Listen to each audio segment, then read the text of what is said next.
Sebetulnya kita nggak spesifik Japandi ya, jadi kita campuran aja. Kontemporernya juga ada, Japandinya juga ada. Tapi mungkin kalau dilihat lebih ke Japandi karena kita sangat suka aksen-aksen kayu sih. Lebih natural aja. Kita suka yang natural-natural lah. Halo, nama saya Mona. Saya bekerja di salah satu agensi di Jakarta. Kami di sini tinggal sekeluarga. Saya, suami saya, 2 anak saya, dan 2 ART saya. Luas tanah 155 meter persegi, luas bangunan sekitar 300 meter persegi. Letra Moda itu adalah singkatan dari nama saya dan suami saya.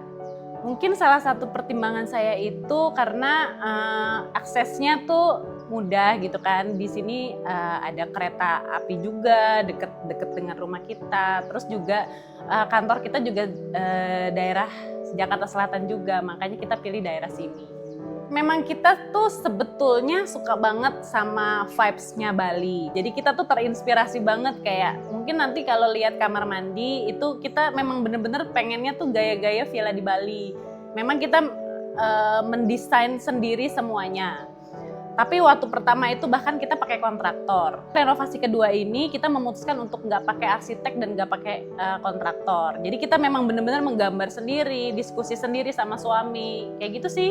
Sebelumnya kan kita udah searching, oh konsepnya kayak gini, terus bentukannya kayak gini gitu. Makanya kita diskusi lagi, saling diskusi lah. Saya punya ide, suami saya punya ide, terus akhirnya kita gambar sendiri gitu. Paling yang nggak bisa kita gambar itu kan furniture ya. Furniture itu kita nggak bisa gambar. Jadi ya bener-bener kayak menggunakan hayalan tingkat tinggi aja sih. Paling kayak gitu sih.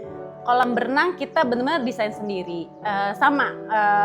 Kita cari-cari di Pinterest, di Instagram. Kolam berenang tuh sebenarnya kita maunya yang kayak gimana sih? Kan ada banyak opsi ya untuk kolam berenang. Karena ini lahan yang terbatas, jadi kita pengennya tuh yang simple, minimalis. Terus juga kita pengen vibes Bali gitu. Jadi oke, berarti di Bali itu rata-rata kolam renang tuh pakainya batu alam. Mungkin yang biasanya lebih sering rusak atau kotor itu kan dinding ya.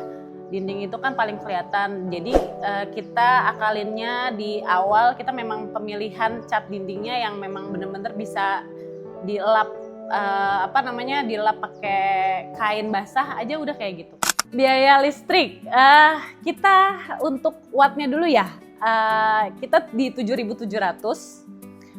Biaya listrik rata-rata setiap bulan itu sekitar average-nya itu 2,5 lah satu bulan.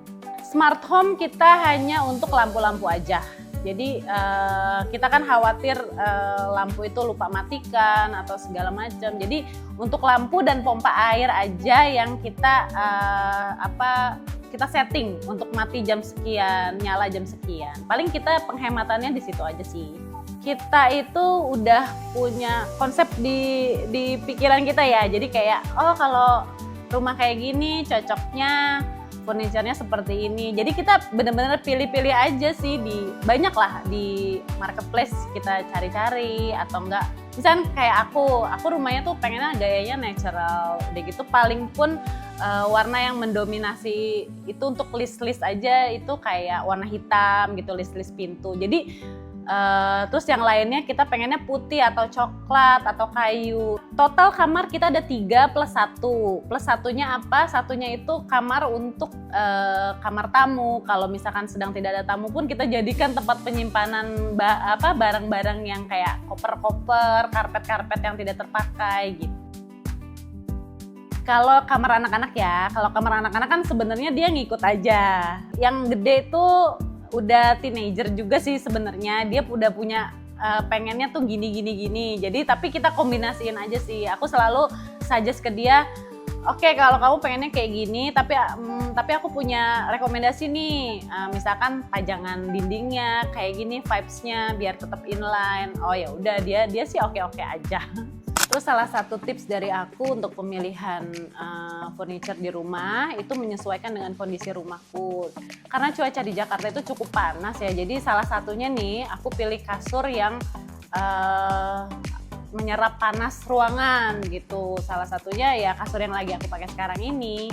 Kenapa kita menjadikan 2 lantai? Karena saya pengennya di bawah itu tidak ada kamar sama sekali. Supaya ruang keluarga, dapur itu tuh luas gitu, terlihat luas. Kalau ada kamar-kamar kan jadinya agak-agak sempit, jadi kita pindahkan kamar ke atas. Lalu kenapa ceilingnya sangat tinggi? Tengah-tengah kita kosongin, void, ceilingnya menjadi tinggi, dan itu kan memberikan impact-nya tuh jadi terlihat luas, padahal tanahnya juga cuma 155 kan. Untuk tema kamar mandi sendiri pun kita yang lantai bawah sama lantai atas itu agak sedikit berbeda. Kalau yang di lantai bawah itu agak-agak modern lah ya. Sedangkan di kamar utama, kamar mandi anak-anak itu tuh lebih ke natural. Pesan-pesan dari aku sih ya, kita harus kuatin dulu konsep. Jadi jangan gampang ngeliat rumah orang lain bagus, begini konsepnya, terus jadi kita jadi galau gitu ya, jangan. Jadi sebaiknya bener-bener harus confirm dulu sama konsep apa yang mau kita ambil.